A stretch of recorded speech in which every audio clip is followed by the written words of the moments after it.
Este mes comienza formalmente la campaña presidencial en Brasil. El próximo 4 de octubre se realizará la primera vuelta de las elecciones, en las que Luiz Inácio Lula da Silva se enfrentará en las urnas a Flávio Bolsonaro, hijo de Jair Bolsonaro. Lula, con 80 años, inicia su séptima campaña presidencial después de haber gobernado entre 2003 y 2010 y regresar al poder en 2023. Tengo la misma energía de cuando tenía 30 años, dice el mandatario brasileño, para disipar las dudas sobre su estado de salud y proyectar vitalidad en esta nueva contienda. Flávio, el hijo mayor de Jair Bolsonaro, asume la candidatura presidencial del Partido Liberal después de que su padre fuera inhabilitado, condenado a 27 años de cárcel y actualmente en arresto domiciliario por un intento de golpe de Estado tras perder las últimas elecciones frente a Lula. Bolsonaro llega también respaldado por el presidente Donald Trump e incluso fue acompañado en el lanzamiento de su campaña por el mandatario argentino Javier Milei, quien por lo demás aprovechó la instancia para tratar a Lula de ladrón y presidiario, lo que desató una crisis diplomática entre ambas naciones que se sigue desarrollando. La figura de Trump y de Milei en la campaña de Flávio Bolsonaro lo muestran como el abanderado brasileño de una coalición derechista conectada con Estados Unidos, Argentina e incluso Israel. Esta elección se perfila así como un nuevo frente a frente entre el progresismo de Lula y la extrema derecha del bolsonarismo. ¿Se repetirá en Brasil el giro a la extrema derecha como ocurrió en Colombia, Ecuador y otros países de América Latina? Por ahora, las últimas encuestas electorales muestran a Lula da Silva con una leve ventaja por sobre Bolsonaro hijo. Por otra parte, Lula llega al lanzamiento de su candidatura con el respaldo de los partidos de izquierda y centroizquierda que tienen representación en el Congreso brasileño. Bolsonaro, por el contrario, no ha logrado el apoyo de los partidos de derecha. En medio de la incertidumbre, lo que está claro es que las elecciones en Brasil son estratégicas para el futuro no solo del país, sino también del continente. Aquí comienza Conexión Global Prime.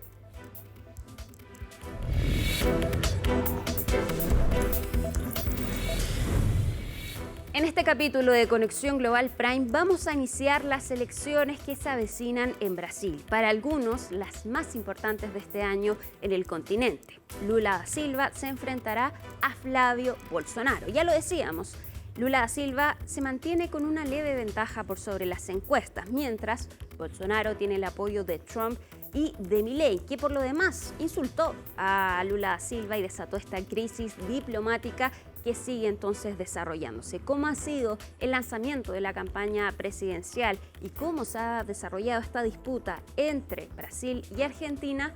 Laura Soto nos cuenta todos los detalles.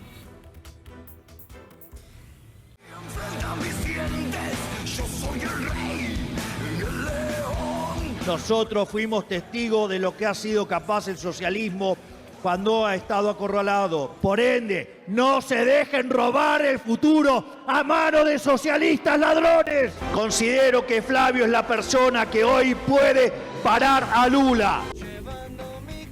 No es primera vez que Javier Milei se refiere en esos términos a Luiz Inácio Lula da Silva, pero ahora el contexto era distinto. El presidente argentino se encontraba en territorio brasileño participando en el lanzamiento de campaña de Flávio Bolsonaro, el primogénito del expresidente Jair Bolsonaro y principal contendor del líder izquierdista para las elecciones de octubre.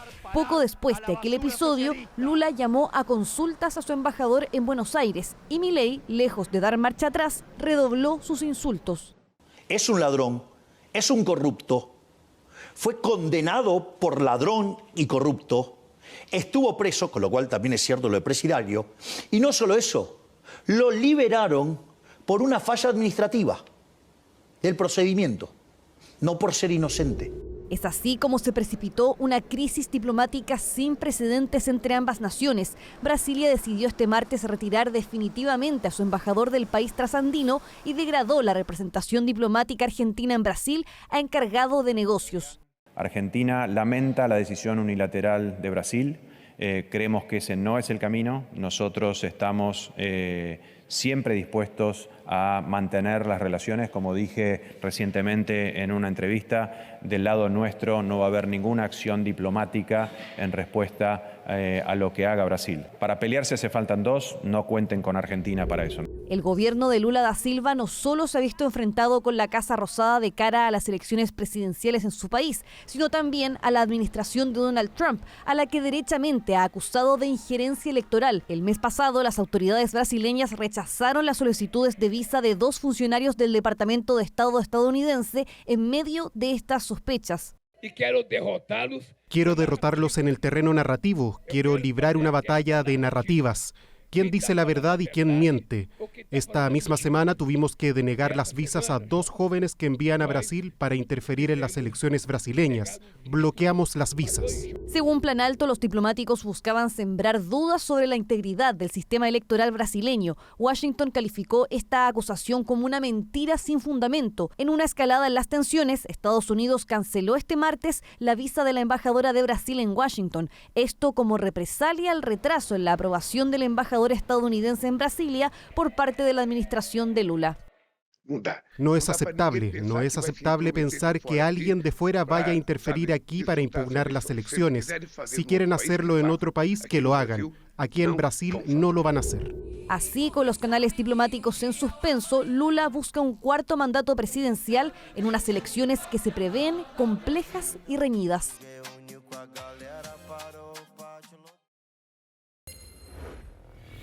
El 16 de agosto comienza formalmente la campaña presidencial en Brasil y, por supuesto, los ojos están puestos en los 2 candidatos que más llaman la atención. Luis Ignacio Lula da Silva, el actual mandatario brasileño que apuesta por su 4º mandato, y el hijo de Jair Bolsonaro, Flávio Bolsonaro, que apuesta entonces a suceder a su padre y poder lograr tener el bolsonarismo de su parte. ¿Quiénes son? Giselle Guerra, nuestra subeditora, nos cuenta todos los detalles. Giselle, ¿cómo estás? ¿Cómo estás, Alicia? Sí, porque hay varios candidatos, pero las encuestas se plantean que aquí están peleándose voto a voto respecto a lo que vamos a ver en el mes de octubre. Vamos a partir esta revisión con la figura, el perfil del actual presidente de Brasil, Lula da Silva, Luis Ignacio Lula da Silva, por lo demás, que en rigor es su nombre. Ojo, que Lula en rigor está inscrito formalmente. ¿Se inscribió? Exacto, en 1982 él estaba participando en la carrera por la gobernación de Sao Paulo, no lo logró, no consiguió ese cargo, pero sí era el inicio de su carrera y él ya era conocido en el ámbito sindical con ese nombre y claro, él hizo este cambio en lo que en Brasil es el cartório o el registro civil en nuestro país, porque el objetivo era facilitar su nombre en unas papeletas que no admitían los apodos y él en esa época ya era conocido como Lula, por eso hace ese cambio y que en rigor es formalmente su nombre Luis Ignacio Lula da Silva, como es, por cierto, la figura del presidente de Brasil. Aquí hay algunos antecedentes que aportan a que el nombre Lula no vino necesariamente desde el sindicalismo, ya vamos a conversar de eso, sino que desde su familia en la infancia. Al menos así lo plantean también allí algunas historias, que era un diminutivo cariñoso. Así que ya saben, Lula da Silva en rigor está formalmente inscrito así el presidente de Brasil. Perfecto. Vamos a ir avanzando. Tiene 80 años actualmente el presidente de Brasil. Él nació en una zona rural de Pernambuco, es el 7º hijo de 8 y su familia huyó precisamente de esta zona de Brasil hasta Sao Paulo debido a la sequía que estaba enfrentando cuando Lula tenía aproximadamente unos 10, 12 años. Era adolescente recién cuando hacen ese traslado desde esta zona rural hasta Sao Paulo a raíz de las condiciones que estaba enfrentando la familia en este lugar. Título técnico de tornero mecánico, es en rigor metalúrgico, ¿no? Y de hecho aquí hay un dato bastante interesante porque Lula es el primer mandatario en Brasil sin un título universitario, pero sin embargo, durante lo que han sido sus años al mando de este país, es quien mayor cantidad de universidades públicas ha instalado en este país. Sin tener un título universitario. Exactamente, sin tener un título universitario propiamente tal. Él sí estudió metalurgia en 1965, aproximadamente estuvo 3 años por lo demás haciendo ese título técnico finalmente, de lo que le dio su carrera, lo que podríamos calificar el inicio en la política, ¿no? Él, ojo, es el cofundador del Partido de los Trabajadores, un partido que se originó en febrero de 1980, pero su carrera partía antes, siendo líder sindical de este sindicato de metalúrgicos de São Bernardo do Campo en la década de los 70. Vamos a ir avanzando en esta revisión de antecedentes, ¿no?, de lo que ha sido la carrera también política y pública del presidente de Brasil. Diputado federal entre 1987 y 1991, conocido por cierto también su figura como presidente de Brasil, con primeros 2 mandatos a principios del siglo, entre el 2003 y el 2010. Allí hacemos la aclaración que el cambio de mando, por cierto, es el 1 de enero del 2011. Claro, termina su mandato al día siguiente, pero estuvo todos esos años al mando de este país. Luego, durante ese periodo más bien, logra la reelección en 2006, deja la presidencia y lo vuelve a intentar el 2022, haciendo alusión a esa contienda electoral, y eso lo tiene hasta el día de hoy, siendo el presidente de Brasil, buscando aquí, como tú bien señalabas al inicio, un 4º mandato de Lula da Silva. Algunos procesos judiciales, particularmente uno de los más conocidos por lo demás, Lava Jato, ¿no?, en 2017, caso por el que fue condenado, estuvo 580 días en prisión, pero ojo, porque en 2021 el Tribunal Supremo anuló las condenas y con eso pudo quedar en libertad y posteriormente enfrentarse a este proceso electoral que consigue la victoria en el 2022. Bueno, y a raíz de eso, Milei lo trata de ladrón por esa condena, claro, y también presidiario porque estuvo efectivamente en prisión. De ahí nacen los insultos de Javier Milei. Exacto, sí, y con esta imagen que podemos recordar de Lula da Silva abandonando también la cárcel, ¿no?, donde estaba cumpliendo su condena, lo que marcaba también, por cierto, una serie de casos de corrupción que estaban siendo investigados también en nuestra región, pero en este caso particularmente se dirigía contra una figura como la de presidente de esta región, como lo es Lula da Silva. Vamos a revisar también algunos antecedentes y datos respecto de la figura de Flávio Bolsonaro, el hijo del expresidente de Brasil. Flávio Nantes Bolsonaro es abogado y empresario. De hecho, él también realizó un posgrado en ciencias políticas. Tiene 45 años y es el mayor de los 5 hijos que tiene el expresidente Jair Bolsonaro, pero del primer matrimonio, ¿no?, junto a sus otros 2 hermanos. Él es del Partido Liberal, que es una tendencia derecha, centro derecha, algunos podrían decir más de extrema derecha, y vamos a ir avanzando en esta revisión para conocer más en profundidad y en detalle también de los aspectos políticos y de su carrera.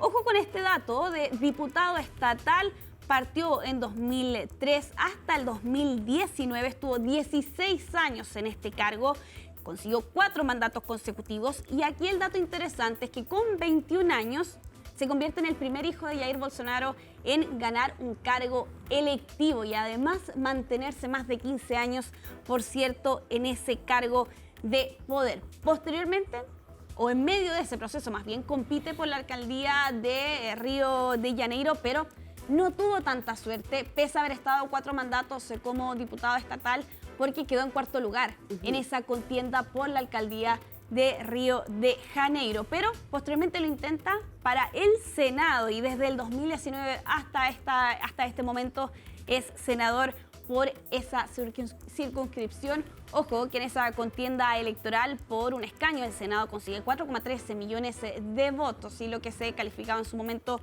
como una victoria. Aquí vamos a ir cerrando respecto a la figura de Flávio Bolsonaro, pero con algunos datos interesantes, partiendo por este proceso judicial que enfrentó en su momento el hijo mayor de Jair Bolsonaro, el caso Rachadinha, que eso ocurrió cuando él era un diputado estatal. ¿De qué se trata esto? Bueno, aquí se estaban investigando desvíos de dinero públicos a asesores por medio de un ex chofer que tenía Flávio Bolsonaro. Aquí la Fiscalía levantó cargos por lavado de dinero y organización criminal, pero en 2021 los tribunales anularon las pruebas clave, lo que finalmente terminó con el cierre de esa investigación donde también estaba siendo indagado Flavio Bolsonaro. Eso en el aspecto judicial, pero en el aspecto familiar, Alicia... Es bien tumultuoso esa familia. Sí, ocurre un episodio que se había arrastrado hasta hace algún tiempo atrás y que parecía, o parece más bien, ahora estar subsanado. ¿Por qué? Yo te hacía alusión respecto de que él es parte de los hijos del expresidente de Brasil, del primer matrimonio, de su primera pareja, no de Michelle Bolsonaro, que es a quien conocemos o conocimos en su momento como la primera dama de Brasil. ¿Qué ocurre allí? Bueno, se evidenció una fractura en la familia Bolsonaro hace algún tiempo atrás. Todo comenzó porque Michelle Bolsonaro se había opuesto a que se estableciera una alianza regional con una figura amparada por Ciro Gómez, un histórico político de la izquierda que incluso había lanzado críticas contra Jair Bolsonaro en su momento. Y bueno, Michelle Bolsonaro no estaba de acuerdo con hacer esa alianza con esta figura, a pesar de lo que planteaba Flavio Bolsonaro y de lo que eso podía significar, por cierto, en votos. Lo que dice la trastienda es que Flavio Bolsonaro conversa por teléfono con Michelle Bolsonaro y de manera áspera le dice que ella había llegado hace poco y que ella no entendía nada de política. Lo que dice Michelle Bolsonaro a la prensa es que ella había sido maltratada, desrespetada, cito textual, y humillada por el hijo mayor de su esposo. ¿Cuál es la situación ahora? Eso. Bueno, al parecer hay una tregua pública. Desconocemos si está enemistado, estos roces se mantienen en, ¿no es cierto?, la intimidad de la familia, pero públicamente esta especie de pugna familiar que vimos hace algún tiempo atrás habría quedado atrás. Bueno, ella también se va a lanzar una candidatura, Michelle Bolsonaro, pero él todavía no tiene candidato a la vicepresidencia. Exacto. Y él quería que fuera una mujer. Bueno, no va a ser probablemente Michelle Bolsonaro. Probablemente no va a ser Michelle Bolsonaro, aunque uno nunca sabe. Es verdad. Pasan varias cosas curiosas y extrañas en la política. Isel, muchísimas gracias como siempre. Que estés muy bien. Nos vemos. Ya para comenzar de lleno el análisis de estas elecciones, está nuevamente con nosotros Raúl Sor después de estar una semana fuera. Ya lo tenemos de regreso, Raúl. ¿Cómo estás? Bien, bien, bien. Ya, qué bien. Partamos entonces con estos candidatos.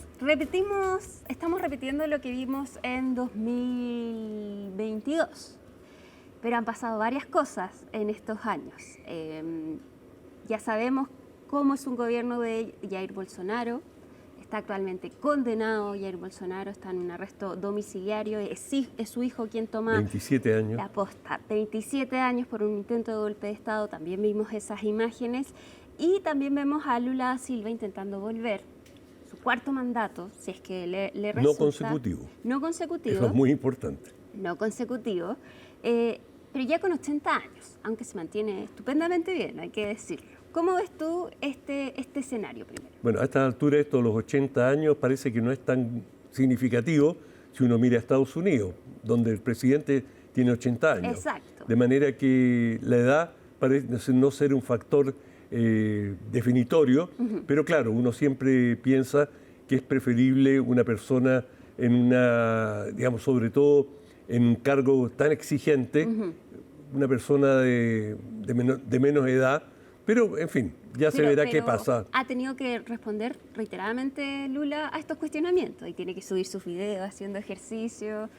Al parecer no es tan importante, pero es un tema que hay que considerar porque él tiene que responder reiteradamente a esto. Sí, sin duda, como el tema de género es un tema... También, también. Todo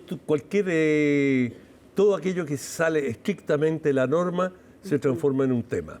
Pero independiente de eso, por lo que vemos por las encuestas, va a ser una elección bastante competitiva y aunque Lula tiene alguna ventaja, en una carrera presidencial de este tipo habrá que ver cómo se llega al día de las elecciones y ese es el gran tema que tiene muy preocupado no solamente a los brasileños, por supuesto, pero también a Estados Unidos.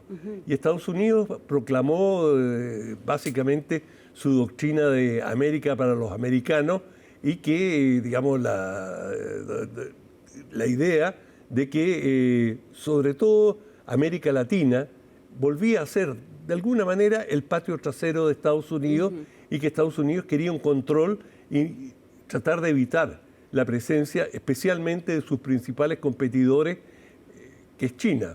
Pero en el caso de Brasil se han ido dando una serie de circunstancias que han ido distanciando a Estados Unidos y Brasil Estados Unidos y Brasil tradicionalmente tuvieron una alianza, especialmente de los años 60, muy, pero muy sólida, al punto que en Estados Unidos se decía, donde vaya Brasil, irá América Latina. Es decir, Brasil la lleva, tiene la batuta en la región. Y hasta cierto punto eso es cierto. Pero con el tiempo, Brasil, con su crecimiento económico y con sus políticas, especialmente bajo el gobierno de Lula, fue tomando alguna distancia, no de contraria a Estados Unidos, pero en búsqueda de una creciente autonomía. Y quizás lo que mejor grafica esta búsqueda de autonomía son los BRICS, esta asociación de países de la cual Brasil, de ahí viene la B de Brasil, pero donde Rusia, India, China participan y que de alguna manera Estados Unidos ha comenzado a sospechar que podría ser un polo de poder alternativo a la dominación casi exclusiva que ha ejercido Estados Unidos, especialmente desde el fin de la Guerra Fría. Y esta idea de los BRICS, que en algún momento se circuló, que incluso podría buscar tener una moneda propia y abandonar el dólar como la moneda franca, es decir, la moneda de cambio por la cual tienen que pasar todos los países. Cuando hay una transacción internacional, se hacen dólares, tú tienes que pasar al dólar y después volver a tu moneda nacional y así sucesivamente. Y esto además pasa por un sistema bancario internacional que lo controla Estados Unidos. Bueno, y BRICS se comenzó a plantear alternativas de comercio, de intercambios comerciales directos y sin pasar por el sistema bancario internacional. Y en Estados Unidos esto se ha leído, quizás con alguna razón, como el esbozo de un reto a su hegemonía. Y esto ha ido complicando las relaciones con Brasil.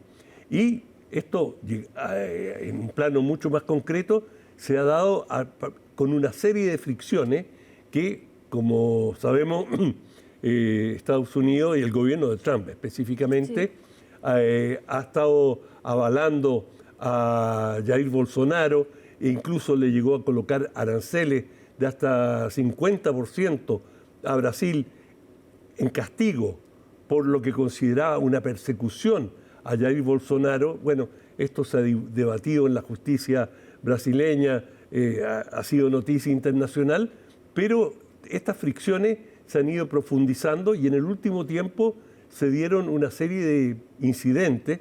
Uno es que Brasil no ha reconocido al nuevo embajador y no lo ha reconocido porque, según Itamaraty, la Cancillería brasileña, el Ministerio de Relaciones Exteriores, dice no cumplió con todos los requisitos.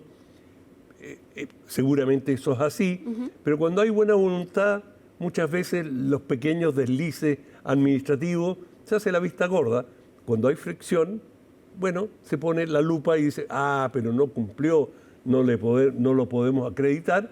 Y lo mismo ha ocurrido ahora con la embajadora de Brasil en Estados Unidos, que, digamos, se le ha quitado no el reconocimiento, sino que se le ha dado, digamos, no ha obtenido la visa plenipotenciaria que reciben los embajadores y por lo tanto esto ha generado un incordio diplomático y otro motivo fue la visita de dos funcionarios que venían, dos funcionarios del Departamento de Estado norteamericano, que venían a Brasil a certificar ciertas condiciones, entre otras este tema del trabajo forzado, en el cual Estados Unidos le colocó una serie de aranceles, incluido a Chile, ¿no es cierto?, porque se habrían detectado situaciones de trabajo forzado. Muchos países han protestado por esto, pero estos funcionarios, según la Cancillería brasileña, en realidad lo que venían era a cuestionar la legitimidad de las elecciones. Y esto despertó todos los fantasmas de la elección anterior, en la cual, digamos, hubo justamente el intento de golpe de Jair Bolsonaro, fue cuestionar los resultados de las elecciones y señalar de que se había hecho un fraude. cosa de la cual no hubo ninguna evidencia. Pero, por decirlo de alguna manera, aquí ya hay ropa tendida, es decir, hay antecedentes y claramente Estados Unidos, el gobierno del presidente Trump, está empeñado, y lo ha planteado en su tesis o en la generación de esta nueva institución que es el escudo de las Américas, que América para los americanos, y que Brasil aparece en este esquema como un país díscolo, y dado que Estados Unidos ha tenido una nueva doctrina, básicamente intervencionista en las elecciones, y se vio como respaldó a de la Espriella en Colombia, y ha estado, incluso a Keiko Fujimori, y ha estado respaldando a ciertos candidatos en América Latina, y hay que decirlo, con gran éxito. Es decir, la mayoría de los candidatos en Honduras, en Guatemala, que han sido respaldados por Estados Unidos, han resultado vencedores. Y ahora, al parecer, Estados Unidos ha puesto la lupa en Brasil. Ahora, ¿tú cómo ves el rol que está ejerciendo Javier Milei, que acompaña a Flavio Bolsonaro en el lanzamiento de campaña, pero prácticamente opaca a Flavio Bolsonaro porque no se habló de que el hijo de Bolsonaro lanzó su campaña, sino más bien de los insultos que propina el presidente de Argentina al presidente de Brasil? Pareciera ser que Javier Milei está en esta misma dinámica de trabajar en función de Estados Unidos, entonces, para que la extrema derecha de Brasil entonces se alinee con los presidentes de extrema derecha de América Latina. Absolutamente. Yo creo que Javier Milei no ha hecho ningún secreto de esto, y su viaje a Brasil fue un viaje de provocación, manifiesto. Si un presidente de un país no viaja a otro e insulta a uno de los candidatos, que además es el presidente en ejercicio, claro, y que esto ha tenido ya una repercusión directa en las relaciones entre Brasil y Argentina, muy severas por lo demás, es decir, con retiros de embajadores, llamadas a consulta a los embajadores respectivos, y con una serie de adjetivos y epítetos que están muy fuera de las relaciones diplomáticas. De manera que lo que estamos viendo entre Brasil y Argentina es un quiebre que tomará bastante tiempo. Yo creo que sería más fácil reparar las relaciones Estados Unidos-Brasil, es decir, supongamos que Lula gana las elecciones, yo creo que al estilo de Trump va a dar el incidente por olvidado y va a invitar a Lula a la Casa Blanca y lo va a arropar y decir, hombre, pequeñas fricciones que no significan... En el estilo de Trump, claro, que un día... Sí, sí. Te agrede, y, bueno, si no hay que preguntarle a otros mandatarios que han recibido verdaderas filípicas y retos en la Casa Blanca, y al día siguiente son abrazados y aquí no ha pasado nada. Claro. Pero yo creo que la pugna o la fricción entre Milei y Lula, si Lula es reelecto, va a dejar más huella en la relación argentino-brasileña.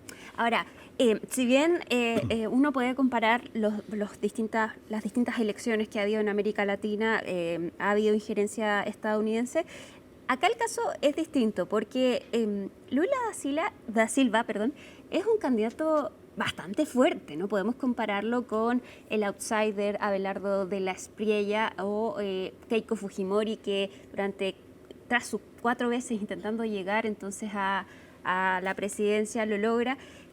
Lula da Silva viene de 3 mandatos, 2 mandatos los terminó con una popularidad altísima. Él deja porque la presidencia y se la da a Dilma Rousseff porque no puede volver a elegirse. De ahí los mandatos consecutivos. Exactamente, y por eso es importante señalarlo.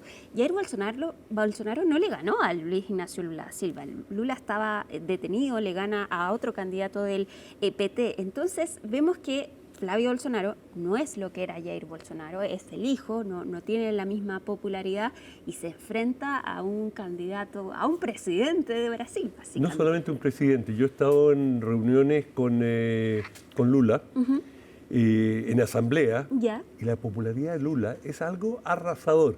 ese hombre, de verdad, lo he visto en pocos políticos, tiene una magia, tiene una empatía. Cuando él entra a una sala, me recuerda a otro presidente que tenía algo similar, el presidente Clinton, de Estados Unidos. Clinton tenía algo que cuando llegaba a un lugar se generaba un ambiente, una cierta distensión, era su sonrisa, su soltura de cuerpo, algo que generaba un ambiente positivo. Lula tiene exactamente lo mismo. Y la gente aplaude y lo sigue con un fervor, y no es casualidad que mantenga los niveles de popularidad que tiene después de todos los avatares, todas las dificultades que ha enfrentado, sigue siendo inmensamente popular. ¿Y tú crees que esto podría llevarlo a ganar en primera vuelta? Ya lo ha logrado.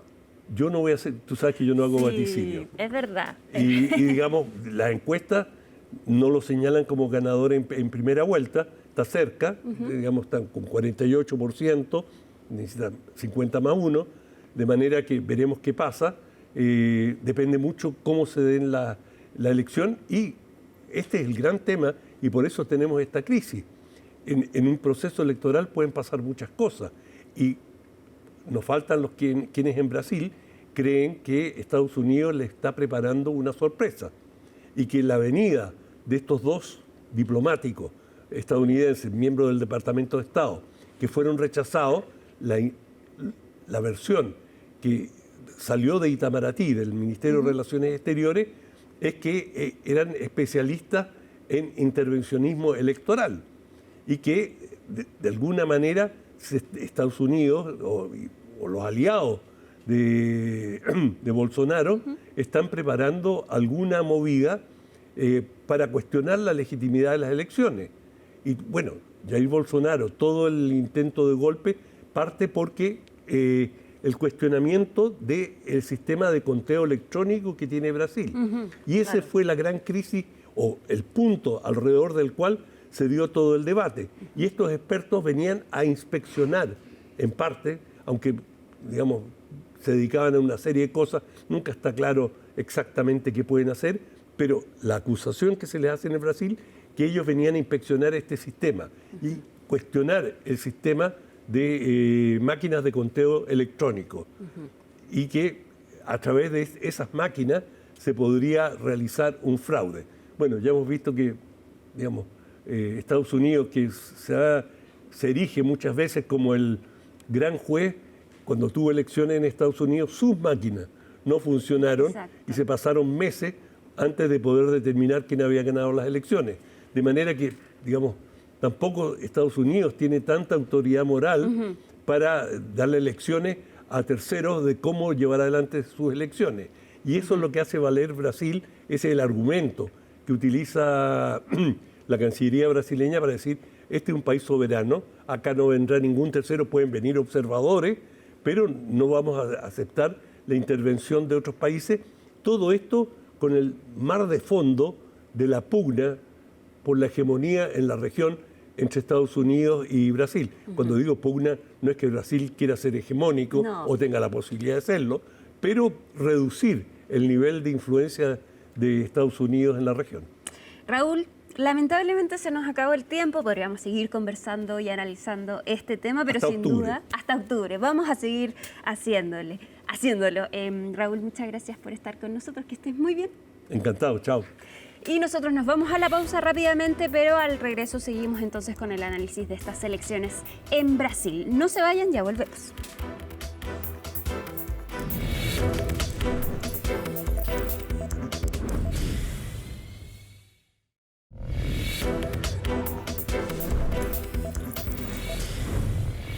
Estamos de regreso en Conexión Global Prime. Estamos analizando las elecciones presidenciales en Brasil. Va a comenzar la campaña electoral. Ya sabemos que los dos grandes candidatos son Luis Ignacio Lula da Silva y Flavio Bolsonaro, hijo de Jair Bolsonaro. Para seguir analizando entonces esta contienda, vamos a tomar contacto de inmediato con la doctora Francisca Eugenia dos Santos, académica de la Facultad de Humanidades de la USACH y también analista internacional. Francisca, muchas gracias por estar con nosotros en Conexión Global Prime.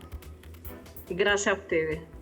Francisca, la última vez que estuviste con nosotros en CNN Chile fue para hablar de la victoria de Jair Bolsonaro. ¿Cómo ves tú esta contienda donde ahora se enfrenta el hijo de Jair Bolsonaro, pero contra el actual presidente de Brasil, Luis Ignacio Lula da Silva? ¿Cómo ves tú las dos expectativas de estos candidatos? Bueno, nosotros ahora venimos con un escenario totalmente distinto. Flávio Bolsonaro certamente tem o apoio de los seguidores de su padre, Jair Bolsonaro, pero ele também traz uma história de muitos problemas, em sentido de que seu papá está detenido, acusado de um golpe à nação, e isso também é uma carga bastante pesada, não? Que traz Flávio Bolsonaro. E, por outro lado,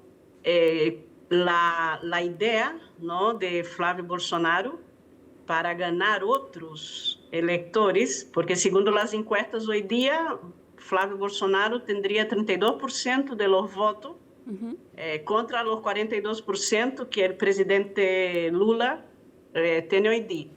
Lo que significa que Flávio Bolsonaro tem que ir assim ao centro. E o discurso de la derecha de Flávio Bolsonaro é um discurso que não vai assim ao centro.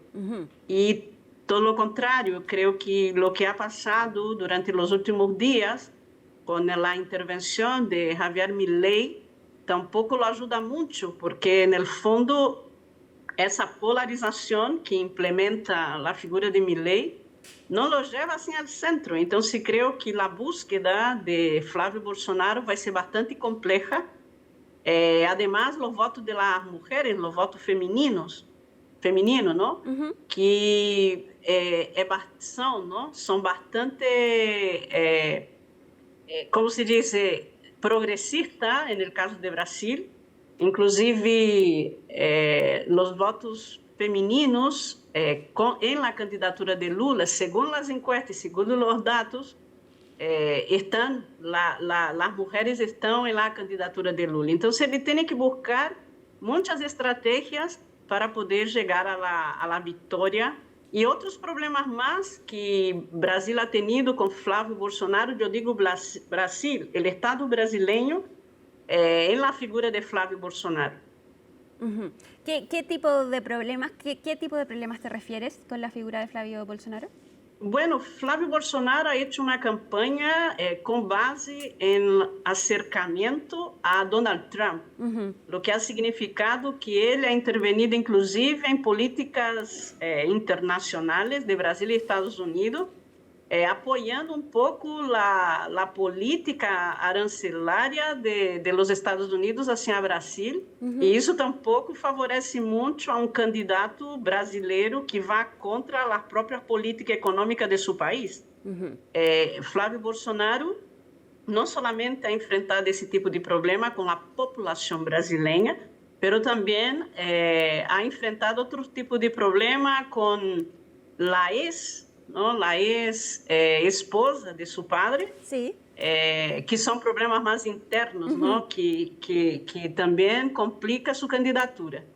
Pero, volvo a dizer, ele tem o apoio dos seguidores de seu padre, e isso é um apoio de 32%, ¿no? Pero isso não ha cambiado, por lo menos nas últimas semanas, em que Lula ha aumentado su votación y como decía, ¿no? ¿Cómo se dice, no? Lula tiene la propaganda de su propio gobierno, claro, ¿no? Que ha sido totalmente defender la soberanía nacional. Es interesante ese discurso que da Luis Ignacio Lula da Silva en el lanzamiento de su campaña del Partido de los Trabajadores. Habla respecto de proteger la soberanía, de que no ocurra lo que pasó en Venezuela, pero también llama la atención que menciona a las Fuerzas Armadas, a invertir más en defensa, que pareciera algo que nunca ha utilizado la izquierda, siempre ha tenido una relación lejana con con el mundo militar a raíz entonces del golpe en Brasil. ¿Cómo ves tú eso, que esté cambiando el discurso Luis Ignacio Lula da Silva? Bueno, yo creo que el propio continente está enfrentando una política bastante diferenciada en términos de relaciones bilaterales y geopolítica, cuando prácticamente casi todos los países están viviendo un nuevo escenario, ¿no?, de la derecha. Y hemos visto, yo creo que eso mira la candidatura de Luis Ignacio Lula da Silva.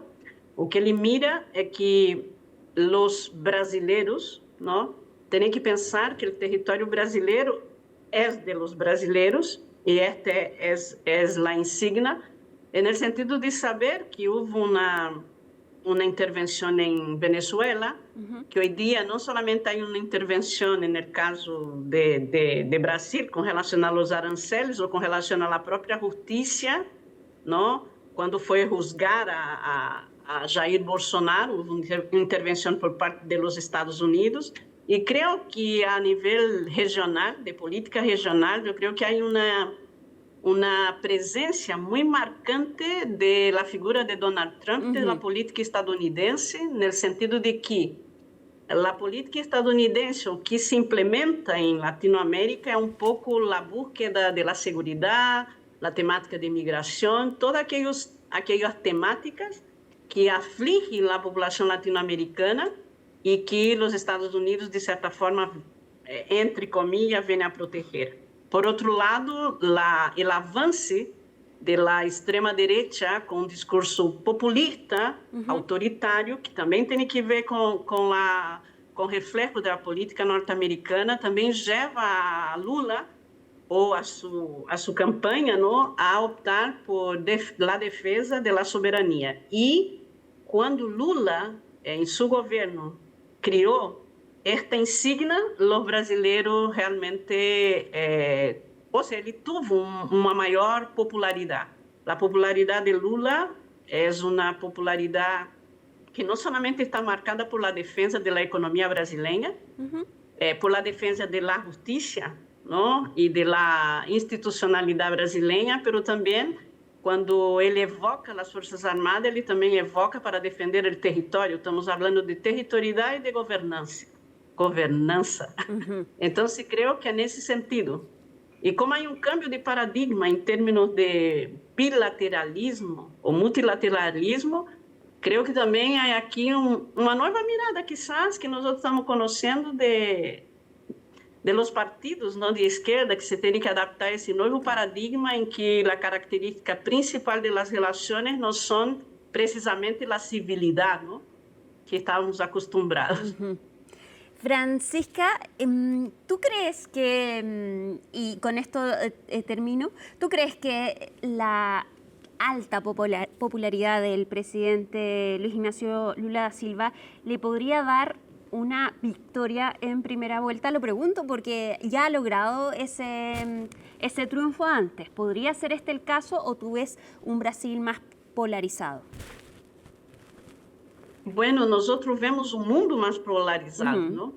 Y este radicalismo, ¿no?, también es impuesto por una política regional desde la política de los Estados Unidos. Claro. Penso que desde a perspectiva ideológica, nós não podemos pensar que os aderentes de Lula vão a cruzar os braços e esperar a vitória. Creo que o governo de Lula, durante os últimos 4 anos, demonstra que durante o governo de Jair Bolsonaro houve desmantelamento das políticas ambientais, que houve desmantelamento das políticas sociais, e creio que no está dicho, ¿no?, que Lula ganará las elecciones, pero yo creo que la expectativa y todo que nosotros estamos viviendo hoy día, inclusive en las relaciones con Argentina, tiene que ver con el proceso electoral de Brasil que empieza el próximo 16 de agosto. Entonces creo que la izquierda, la retórica de la campaña de Lula tiene que ser mirar, ¿no?, lo que el gobierno de él fue capaz de reconstruir, ¿no?, desde de la pandemia, desde el gobierno Jair Bolsonaro, e provar aos brasileiros, no caso, não, que é um país com temáticas gravíssimas, pero o liderazgo que o Brasil ocupa em Latinoamérica também é um pouco reflexo das políticas de los governos do PT. Então, eu creio que não está dicho. Eu creio que solamente creio que Flávio Bolsonaro vai ter muito trabalho de chegar a lograr esses 10% e equiparar a Lula. Pero não tenho dúvida, não tenho dúvida que vai ser uma luta muito difícil e muito acirrada, porque no fundo a política é assim, os cenários eles cambiam de forma muito rápida e nós podemos ter temáticas aqui para analisar, que são temáticas que surgem das próprias estratégias, muitas vezes equivocadas, que criam as campanhas eleitorais. Então, creio que, neste momento, Lula, no é caso, Flávio Bolsonaro, eles estão em uma expectativa de criar políticas que cheguem à população brasileira nesse colégio eleitoral que é o maior, não, de Latinoamérica, e que todos estão mirando, porque como o continente se cambiou em termos de direita, não, está na direita, com 11 países com governos de direita, creio que o cenário para os Estados Unidos é favorável. E Brasil, se Lula ganha, será uma isla no meio desta América Latina de direita. Penso isso. Mas não creio que vai ser fácil a campanha por el governo de Brasil. Francisca Eugenia dos Santos, muchísimas gracias por estar con nosotros en Conexión Global Prime. Sin duda te vamos a invitar nuevamente porque vamos a analizar durante estos meses lo que pasa en Brasil hasta el 4 de octubre y después el 25 de octubre en la segunda vuelta. Francisca Eugenia dos Santos, académica de la Facultad de Humanidades de la USACH y analista internacional. Que estés muy bien y muy buenas noches. Buenas noches, gracias. Y estoy acompañada por nuestra compañera Laura Soto porque antes de terminar Conexión Global Prime vamos a inaugurar una nueva sección, el recomendado de Conexión Global Prime, para ahondar más en los temas que presentemos, que siempre es bueno entonces seguir informándonos y también, ¿por qué no?, entretenernos en este proceso. Laura, cuéntanos qué recomendados nos tienes. Así es, ¿qué tal, Alicia? Buenas noches. Por supuesto, todas las semanas vamos a tener distintos recomendados también en base a el tema que estemos hablando, por supuesto, cada día miércoles. Y en este caso vamos a hablar sobre producciones brasileñas, las más importantes quizás, a mi parecer, y lo que estoy recomendando también para que ustedes vean en sus casas.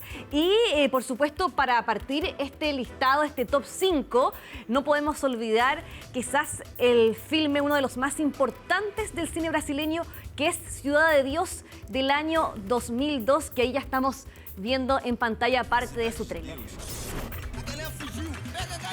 Se correr o bicho pega, se ficar o bicho come. Y en esta producción cinematográfica, si quizás no es la película más aclamada del cine brasileño, por supuesto que tiene que estar en el top 5 al menos, es del director Fernando Meirelles y también Katia Lund.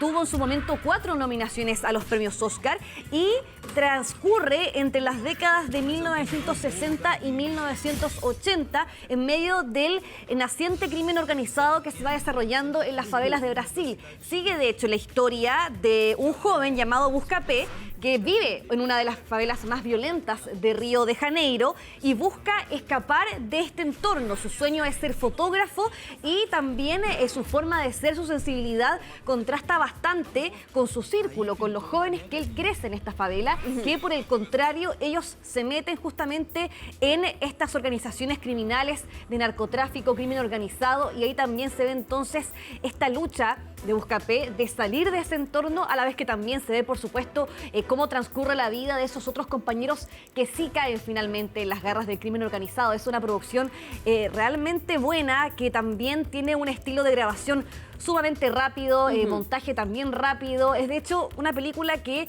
en todo momento te mantiene bastante entretenido, nunca aburre. Y claro, muestra también entonces cómo van creciendo estos personajes que finalmente se crían juntos en esta favela que está en incipiente desarrollo, Ciudad de Dios, hasta que finalmente se convierte en lo que la conocemos hoy en día. Bueno, temáticas importantísimas también en el Brasil actual. Vamos con el número 4. Vamos con el número 4, Al filo de la democracia. No es en el fondo una producción de ficción, pero sí un documental político importantísimo de la directora Petra Costa. Es una de las directoras más importantes también, cineastas brasileñas, y seguramente también nos va a enseñar parte de cómo se ha originado esta polarización política en Brasil. Now remember the excitement.